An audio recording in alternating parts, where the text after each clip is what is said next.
سورۃ الفاتح کی اہمیت اور فضیلت بہت دفعہ آپ نے پہلے بھی پڑھی ہوگی، صرف یاد دہانی اس لیے کرا دیتے ہیں کہ انسان اگر سورۃ الفاتحہ پر بھی توجہ کر لے نماز میں تو باقی نماز میں خشوع آ جاتا ہے. آپ یہ تجربہ کر کے دیکھیے، اگر آپ نے سورۃ الفاتحہ کو کیچ کر لیا نا، کہ اس کو غور سے توجہ سے ترجمے کے ساتھ پڑھ لیا، ترجمے کے ساتھ مرادی کے دل میں اس کا معنی دہرا رہے ہیں، تو آپ دیکھیں گے کہ آپ نماز میں ٹک جاتے ہیں، پھر نماز میں فوکس قائم ہو جاتا ہے.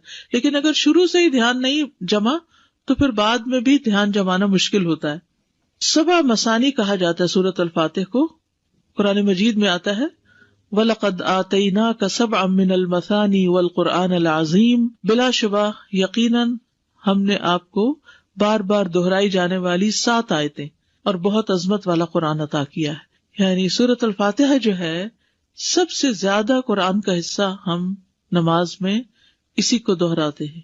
یعنی اور کوئی قرآن کا حصہ اتنا نہیں پڑھا جاتا جتنی ریپیٹیشن سورۃ الفاتحہ کی ہوتی ہے، نماز کے اندر بھی اور نماز کے علاوہ بھی. تو اسی لیے اس کو 7 من المثانی، دہرائی جانے والی 7 آیتیں.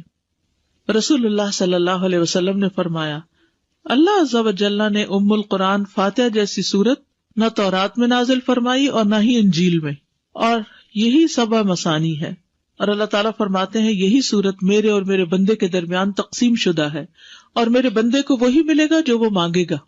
کیسے تقسیم شدہ ہے؟ بہت ہی خوبصورت حدیث ہے یہ. ابو ہریرہ نبی صلی اللہ علیہ وسلم سے روایت کرتے ہیں کہ آپ نے فرمایا جس نے کوئی نماز پڑھی اور اس میں ام القرآن کی قرات نہ کی تو وہ ناقص ہے. 3 مرتبہ فرمایا، یعنی پوری ہی نہیں. ابو ہریرہ سے کہا گیا ہم امام کے پیچھے ہوتے ہیں.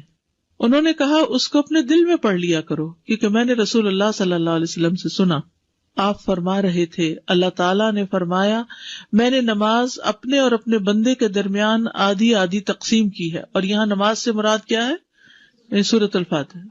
اور میرے بندے نے جو مانگا وہ اس کے لیے ہے. اور اگر اوور آل اس کو لے تو نماز میں کچھ حصہ اللہ سبحانہ تعالیٰ کی تسبیح ہے، حمد ہے، اور کچھ حصہ دعا ہے. نماز کا مطلب کیا ہے؟ دعا. تو نماز میں یا ہم دعائیں مانگ رہے ہوتے ہیں یا اللہ کی تعریف بیان کر رہے ہوتے ہیں. ٹھیک ہے، تو بندہ جب اللہ کی تعریف کر چکتا ہے اور پھر اپنے لیے دعا کرتا ہے تو دعا قبول ہو جاتی ہے.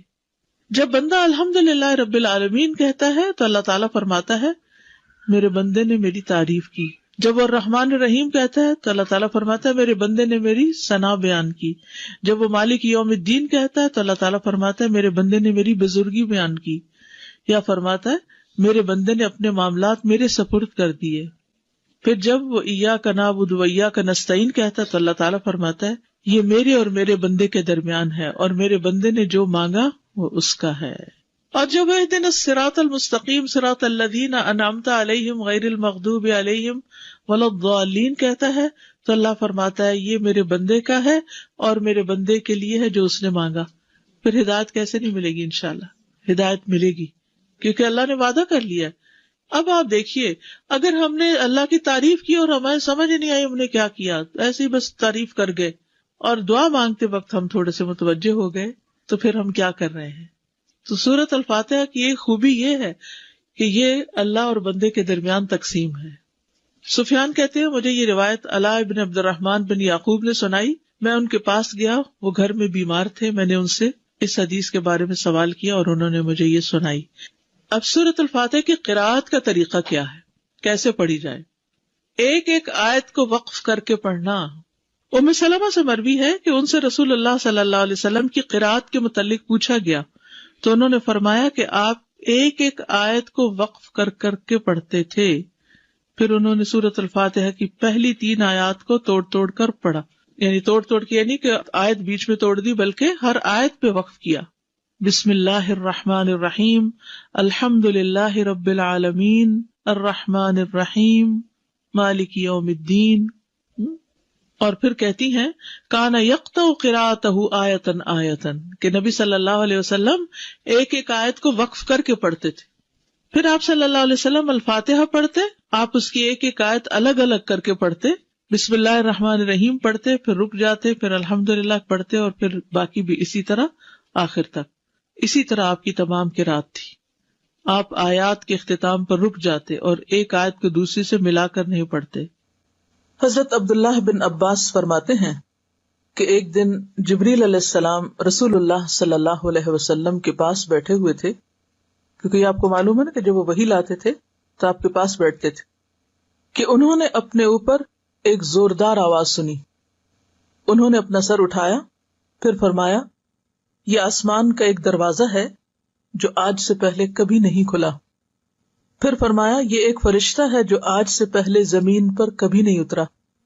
پھر اس فرشتے نے آپ صلی اللہ علیہ وسلم کو سلام کیا اور 2 نوروں کی خوشخبری دی اور کہا یہ 2 نور آپ ہی کو دیے جا رہے ہیں، آپ سے پہلے کسی نبی کو نہیں دیے گئے، ایک سورۃ الفاتحہ اور دوسرا سورۃ البقرہ کی آخری 2 آیات. آپ جب کبھی ان دونوں میں سے کوئی کلمہ تلاوت کریں، یعنی سورۃ فاتحہ پڑھیں یا سورۃ البقرہ کی آخری آیات پڑھیں، تو آپ کو طلب کردہ چیز ضرور عطا کی جائے گی، یعنی اس کے بعد دعا قبول ہوتی ہے. صحیح مسلم کی روایت ہے.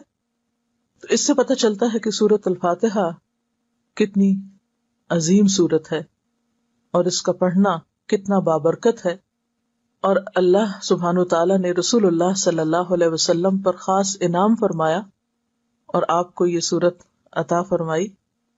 قرآن پاک میں آتا ہے وَلَقَدْ آتَيْنَاكَ سَبْعًا مِّنَ الْمَثَانِي وَالْقُرْآنِ الْعَظِيمِ، کہ ہم نے آپ کو 7 بار بار دہرائی جانے والی آیات عطا کی ہیں، اور اس سے مراد سورۃ الفاتحہ ہی ہے.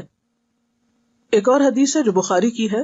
آپ صلی اللہ علیہ وسلم فرماتے ہیں حضرت ابو سعید سے، یعنی اپنے ایک صحابی سے، آپ نے فرمایا میں تجھے قرآن کی ایک ایسی سورت بتلاؤں گا جو قرآن کی سب سورتوں سے بڑھ کر ہے، اور وہ ہے الحمدللہ رب العالمین، اور یہی ہے وہ 7 آیات جو بار بار دہرائی جاتی ہیں، اور قرآن عظیم جو مجھے دیا گیا. حضرت ابو ہریرہ رضی اللہ عنہ فرماتے ہیں کہ آپ صلی اللہ علیہ وسلم نے فرمایا سورت الحمد ہی ام القرآن ام الکتاب، اور دہرائی ہوئی 7 آیات ہیں. یہ ترمذی کی روایت ہے. اس سورت کا نام الشفا بھی ہے اور الرقیہ بھی ہے، یعنی اس کے ذریعے دم بھی کیا جاتا ہے، شفا بھی حاصل ہوتی. اور ویسے تو قرآن سارے کا سارا